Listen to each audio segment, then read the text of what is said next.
करतल कमल कमल दल नयन भगद बदहन गहन बन हयन नपर नपर पर खतरत गमय भयम भय भयम मोहन हतय।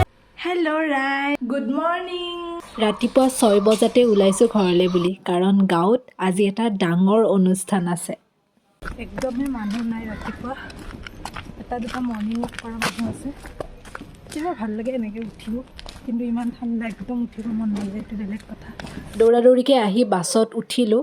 ইপিনে দেউতাহঁতে কৈছে যে জল্দি আহিবৰ কাৰণে, কাৰণ আৰম্ভ হৈয়ে যাব। ময়ো কিবাকৈ আহি পালোঁ, ইপিনে সকলো ৰেডিয়ে হৈছে। কিবাকৈ আহি পালোঁ ঘৰ, ভালে ষ্টাৰ্ট হৈছে মোটামুটি। মই কিবাকৈ কাপোৰযোৰ পিন্ধিলোঁ, দৌৰা দৌৰিকৈ ষ্টাৰ্ট হৈছে। কিবাকৈ 1 ছেকেণ্ডত ওলাই আহিছোঁ। আজি আমাৰ গাঁৱত আছে ভাগৱত শোভাযাত্ৰা। আমাৰ বৰ নামঘৰটো আজি নতুনকৈ স্থাপন কৰিব, গতিকে গোটেই ভকতগণে এটা শোভাযাত্ৰা অনুষ্ঠান ৰাখিছে আৰু প্ৰত্যেক ঘৰ মানুহৰ ঘৰে ঘৰে ভাগৱতখন ঘূৰাব। আৰু এই অনুষ্ঠানটো আগতে বহুত ঠাইত দেখি আহিছিলোঁ, কিন্তু আমাৰ গাঁৱত এইবাৰ প্ৰথম হৈছে, গতিকে বহুত বেছি হেপ্পী আৰু এটা বেলেগ ধৰণৰ অনুভৱ হৈ আছিলে। গতিকে ৰাতিপুৱা মই আহি পালোঁ কিবাকৈ আৰু ধুনীয়াকৈ অনুষ্ঠানটিত অংশগ্ৰহণ কৰিব পাৰিলোঁ। গাঁওখনত যিমান জী জোৱাই পো বোৱাৰী যিমান পুৰণা মানুহ আছে গোটেইখিনিয়ে আহিছিলে আৰু সঁচাকৈ ইমান বেছি ভাল লাগিছিলে, কাৰণ ইমানবোৰ মানুহ আলহী কুটুম সকলোকে লগ পাইছিলোঁ। আৰু ইপিনে ধুনীয়াকৈ আমাৰ শোভাযাত্ৰা আৰম্ভ হৈ গ'ল।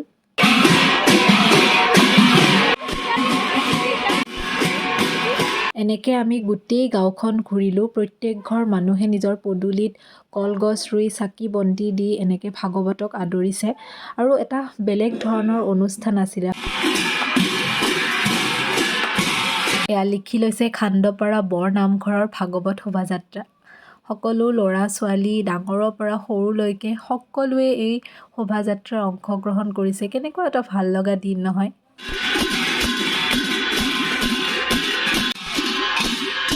আমাৰ লগৰ বহুতকেইটা আহিব নোৱাৰিলে যদিও সিহঁতক বহুত বেছি মিছ কৰিছোঁ, কিন্তু আমি যিকেইটাই আছোঁ গোটেইকেইটাই ধুনীয়াকৈ অনুষ্ঠানটি অংশগ্ৰহণ কৰিলোঁ।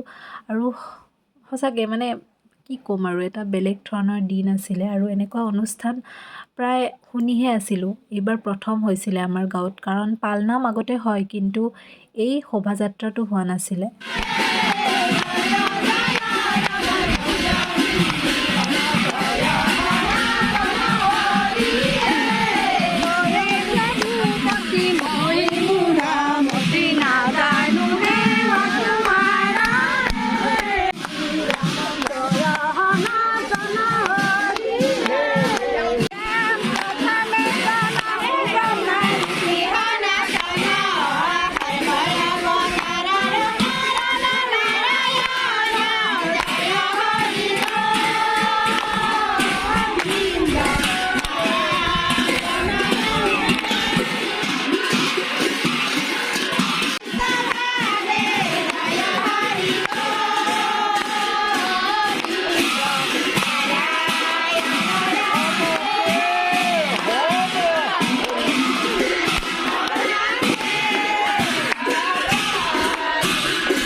প্ৰায় 2 ঘণ্টা ধৰি আমি এনেকৈ শোভাযাত্ৰা কৰিলোঁ। আয়তীসকলে নাম গাই গাই ভকতগণে তাল বজাই বজাই গোটেই অনুষ্ঠানটো ধুনীয়াকৈ হৈ গ'ল।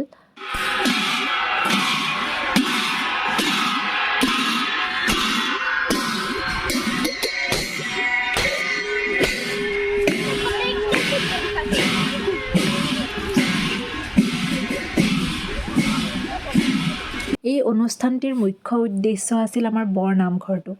আচলতে নামঘৰটো আছিলে কিন্তু তাক নতুনকৈ স্থাপন কৰিছিলে, গতিকে সেই নামঘৰটো আজি উদ্বোধন কৰাৰ উদ্দেশ্যে এই অনুষ্ঠানটো ৰাখিছিলে। আৰু সঁচাকৈ গোটেই গাঁৱৰ ইমানবোৰ মানুহ একেলগে থাকিলে, একেলগে লগ হ'লে এটা বেলেগ ধৰণৰ অনুভৱ হয়। আৰু ইমানবোৰ মানুহ মানে গাঁওখনত থাকিলে অনুভৱ নহয় যে ইমান মানুহ, কিন্তু এনেকুৱা অনুষ্ঠানতহে গম পোৱা যায় যে আমাৰ গাঁওখনো ইমান ডাঙৰ, ইমান মানুহ। পিছে আমি বহুতকেইটা নাই ইয়াতে, আমাৰ এটা টীম আছে যে ভিলেজ ৰকছ, তাৰে।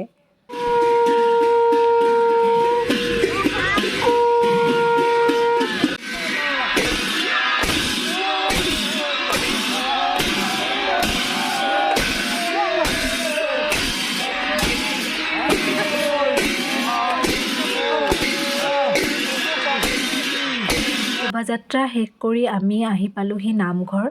এতিয়া ইয়াতে ভাগৱতখন স্থাপন কৰিব, গতিকে আমি সকলোৱে ধুনীয়াকৈ সেৱা লৈছোঁ ভগৱানৰ ওচৰত।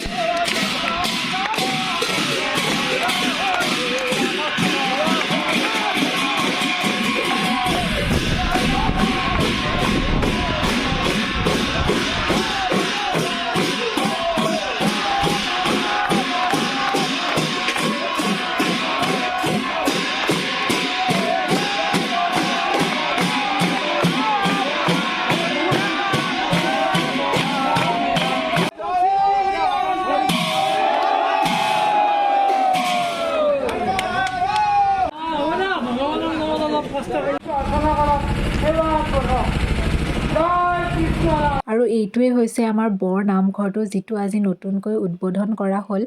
আৰু এয়া হৈছে আমাৰ নামঘৰৰ প্ৰাংগণ। আৰু ইয়াতে শোভাযাত্ৰা কৰি আহি সকলো অকণমান জিৰণি লৈছে আৰু ইয়াৰ চাহ জলপানৰো ব্যৱস্থা কৰিছে। গতিকে আমি সকলোৱে মিলি ধুনীয়াকৈ চাহ খালোহি আৰু এতিয়া ভকতসকলে নাম ধৰিব।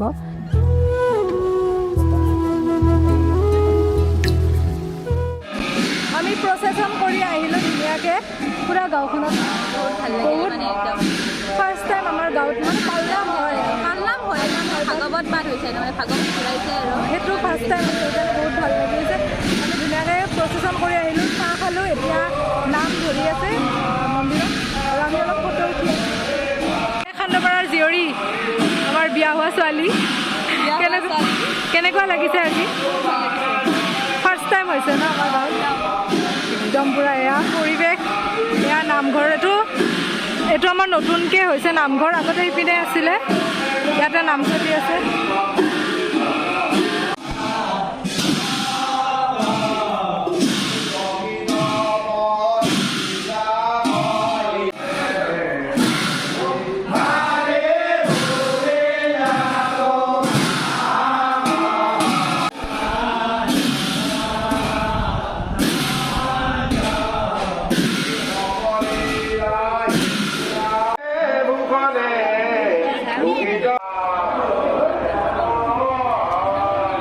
নামভাগ শেষ হ'লহি আৰু এতিয়া প্ৰসাদ বিতৰণ কৰিব, তাৰপিছত ভাতৰো ব্যৱস্থা কৰা হৈছে।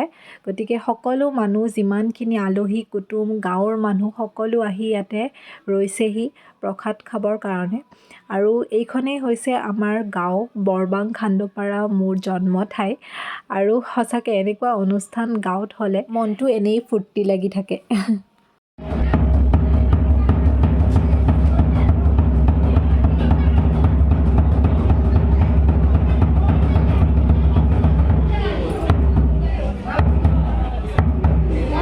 প্ৰসাদ বিতৰণ হৈ গ'ল, ইপিনে সকলো আহি ভাতৰ কাৰণে বহিছেহি। আৰু ইয়াতে মন্দিৰতো দিছে ভাত, আৰু আগৰ মন্দিৰটো, আৰু তাৰপিছত ইয়াতে এনেকৈ ডেস্কতো দিছে। গতিকে যোনে যেনেকৈ সুবিধা তেনেকৈ বহি লৈছে আৰু খাবৰ কাৰণে। আৰু আমাৰ যিটো খানা আছিলে তাতে আপোনালোকৰ বহুতখিনি আইটেমেই আছিলে।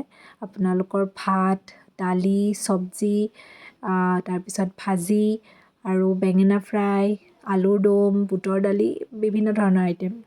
আমাৰ আজিৰ অনুষ্ঠানটো শেষ হ'ল, ধুনীয়াকৈ ভাত চাত খাই আহিলোঁ আৰু এতিয়া সকলো আলহী কুটুম যিমান আছিল চব গ'ল, আমিও ধুনীয়াকৈ এতিয়া ফ্ৰেছ হওঁ। গতিকে বহুত বেছি ভাল লাগিল ন আমাৰ গাঁৱত। এনেকুৱা অনুষ্ঠান হোৱাই নাছিলে, মানে পালনাম হয় কিন্তু এইটো হোৱা নাছিলে, ত' বহুত বেছি ভাল লাগিল ন। বহুত ভাল লাগিলে আৰু সেয়াই আৰু আপোনালোকক দেখালোঁ তুলিমাই কেনেকুৱা আজিৰ অনুভৱ বঢ়িয়া সকলোকে লগ পালোঁ না সেইকাৰণে ভাল লাগিছে বিৰাট ভাল লাগছে আৰু ইফালে আমাৰ আছে আলহী কুটুম মইনামাহী কেনেকুৱা লাগিল ভাল লাগছে ধুনীয়া ইফালে জেঠীমা কি ক'বা আজি আজি এটা আমাৰ অনুষ্ঠান নাম খালোঁ খাই বিৰাট ভাল লাগছে গাঁৱত এনেকুৱা হোৱা নাছিল না ভাগৱত আহি পেলাই বিৰাট ভাল লাগছে চব আহিল আলহী কুটুম চুনু কি কবি তই বিৰাট ভাল লাগিল আজি বিৰাট ভাল লাগিল ঐ যা কি ক'বা আজি ভাল লাগিল অনুষ্ঠানটো অনুষ্ঠান বিৰাট ভাল লাগছে চব আহিল আলহী কুটুম না কি বহুত আলহী আহিছে বহুত হেৰি কৰলা নাম কীৰ্তন কৰলা ভাল লাগিল আৰু ভাল লাগিল